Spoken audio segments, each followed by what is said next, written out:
नोएडा में भड़की हिंसा, मजदूरों का गुस्सा और अब बड़ी कार्रवाई। जी हाँ, मदरसन कंपनी से जुड़े विवाद पर पूरे एनसीआर हिल गया। लेकिन सवाल ये है कि आखिर कितने लोग इसमें गिरफ्तार हुए और इस पूरे मामले का असली एंगल क्या है, ये पूरा मसला क्या है वो पहले आप समझिए। दरअसल संवर्धना मदरसन से जुड़े यूनिट्स में जो काम करने वाले मजदूर हैं, कई दिनों से वेतन बढ़ाने और बेहतर कामकाजी हालत की मांग कर रहे थे। अब रिपोर्ट्स क्या कहती है वो आप जानिए। रिपोर्ट्स का कहना है कि मजदूरों का ये कहना था कि उन्हें सिर्फ 10 से 12 हजार सैलरी मिल रही है। कई जगह 12 से 16 घंटे काम करने के आरोप भी लग रहे हैं।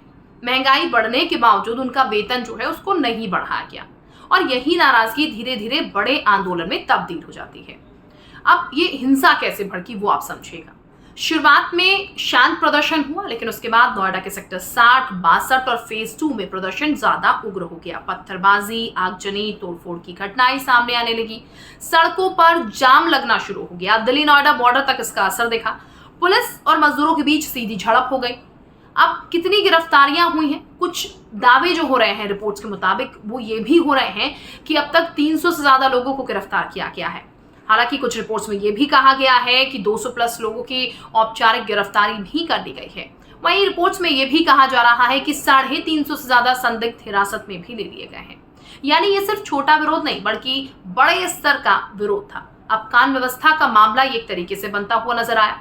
अब असली एंगल क्या है? मजदूरी वर्सेस महंगाई। मजदूरों का कहना है कि बढ़ती महंगाई में इतनी कम सैलरी में गुजारा बेहद मुश्किल है। उधर इंडस्ट्री वाइड प्रॉब्लम, कंपनी ने खुद ये कहा, ये सिर्फ उनका मुद्दा नहीं बल्कि पूरे इंडस्ट्रियल एरिया को लेकर ये इश्यू बना हुआ है।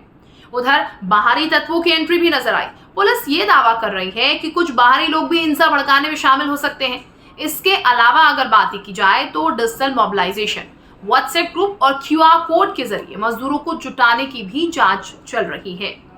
वहीं सरकार और प्रशासन का एक्शन क्या हुआ है वो आपको बता देते हैं। यूपी सरकार ने वेतन बढ़ाने के संकेत दे दिए, बढ़ाए भी गए। ओवरटाइम का डबल पे, इसके अलावा साप्ताहिक छुट्टी जैसे फैसले जांच कमेटी ने लिए। लेकिन इसके बावजूद मजदूर अभी भी कुछ मांगों पर अड़े हुए थे। 20 से 25 हजार सैलरी पर वो अड़े हुए नजर आए। कंपनी का स्टैंड क्या था? संवर्धना कंपनी, मदरसन कंपनी जो है, उसने साफ कहा कि इस बात का कंपनी के कामकाज पर कोई असर नहीं पड़ा। ये कुछ चीजें जो है रिपोर्ट्स के मुताबिक हम आपको बता रहे हैं जो सामने निकल के आई। लेकिन कुल मिलाकर जो पुलिस ने दावा किया उसके मुताबिक बहुत सारे बाहरी एंगल जो है वो सामने निकल के आए।